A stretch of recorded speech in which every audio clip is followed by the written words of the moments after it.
Assalamualaikum warahmatullahi wabarakatuh.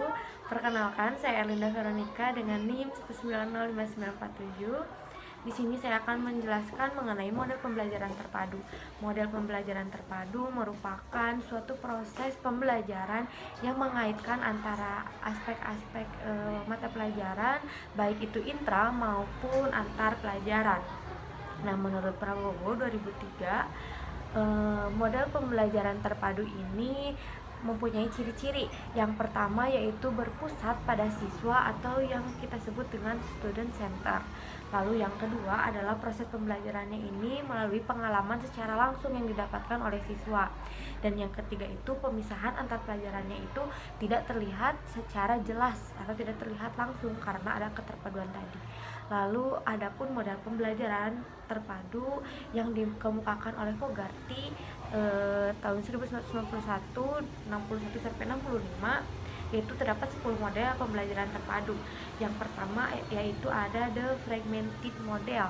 Nah, the fragmented model ini masih kita sebut mungkin lebih jelasnya itu seperti model KTSP, yaitu kenapa dikatakan model KTSP karena model ini masih model konvensional di mana masing-masing mata pelajarannya ini masih dipisahkan gitu. Dan kenapa dikatakan terpadu? Nah, dikatakan terpadu ini apabila si mata pelajarannya ini setelah menempuh satu caturwulan, nah kayak gitu, satu satuan waktu artinya ya.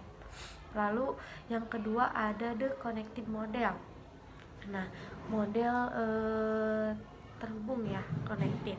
Nah, ini itu setiap mata pelajaran memiliki keterkaitan. Misalnya nih, mungkin kita bisa bilang ini model pembelajaran kurikulum 2013 ya. Nah, kenapa dikatakan seperti itu? Karena contohnya itu seperti mata pelajaran PKN dengan mata pelajaran bahasa Indonesia, di mana di situ itu bisa membahas mengenai beberapa materi. Nah, PKN misalnya mengenai hak dan kewajiban, kemudian bisa dicari dalam bahasa Indonesianya itu kita tentang teks eksplanasi. Nah, seperti itu. Yang ketiga ada the nested model. Nah, ini the nested model ini merupakan model pembelajaran terpadu yang mengintegrasikan kurikulum dalam suatu disiplin ilmu pada keterampilan yang ingin dicapai. Misalnya keterampilan yang ingin dicapainya itu adalah kritis. Nah, kritis, lalu adaptif, kreatif. Nah, itu disatukan dalam satu mata pelajaran. Nah, mungkin yang lebih sering kita dengar itu dengan menyatukannya mata pelajaran IPS misalnya. Nah, IPS itu bisa melatih kepercayaan diri siswa, terus kekritisan siswa, seperti itu. Lalu yang keempat itu ada the sequenced model. Nah, di mana ini guru mengajarkan mata pelajaran tertentu dan menyusun kembali mata pelajaran lain tetapi dalam topik yang sama. Nah, ini juga sama, mungkin di sini bisa kita ambil contoh dari pembelajaran tematik ya, pembelajaran tematik. Nah, dalam kurikulum 2013 juga tentunya seperti yang sudah saya jelaskan tadi, contohnya dalam PKN dan bahasa Indonesia. Lalu yang kelima ada the shared model atau model terbagi. Nah, model pembelajaran ini merupakan model pembelajaran terpadu di mana satu disiplin ilmu itu diblok-blokkan gitu. Seperti misalnya matematika dengan IPA. Nah, matematika dengan IPA ini termasuk ke dalam ilmu pengetahuan, seperti itu. Lalu yang keenam itu ada the web model atau jaring laba-laba. Nah, itu sama menurut saya seperti pendekatan tematik ya, the web itu, karena sama kita itu di sana ada beberapa mata pelajaran untuk mencapai satu keterampilan atau disiplin ilmu. Lalu yang ketujuh ada the 3D model atau pasang benang.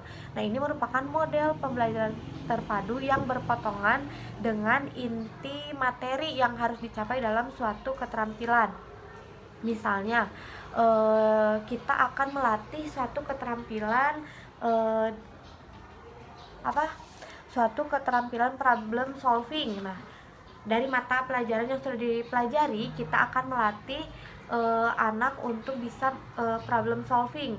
Nah, kemudian guru ini mencarikan gitu apa saja materi yang berkaitan dengan problem solving itu. Nah, yang ke-8 itu ada the integrated model. Nah, itu penggabungan bidang studi dengan keterampilan agar tidak tumpang tindih. Nah, ini itu mirip dengan model SER tadi. Lalu yang ke-9 itu ada immersed atau model terbenam. Nah, ini itu beberapa mata pelajaran dalam suatu proyek tetapi masih dalam kesatuan gitu. Nah, misalnya nih ketika anak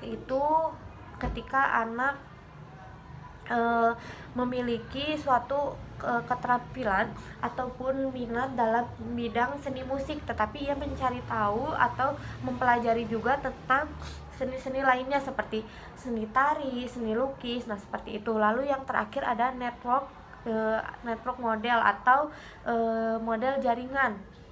Nah, ini itu berupa kerjasama antara siswa dengan sumber belajarnya. Nah, sumber belajarnya itu boleh berupa misalnya nih televisi, terus majalah, buku, koran. Lalu misalnya ada temannya atau ada kakaknya, gurunya, orang tuanya. Nah, tapi yang dicari tahu itu mengenai minat dan bakat yang ia ingin kembangkan atau yang ia ingin perluas gitu wawasannya. Seperti itu. Sekian dari saya. Wassalamualaikum warahmatullahi wabarakatuh. Terima kasih.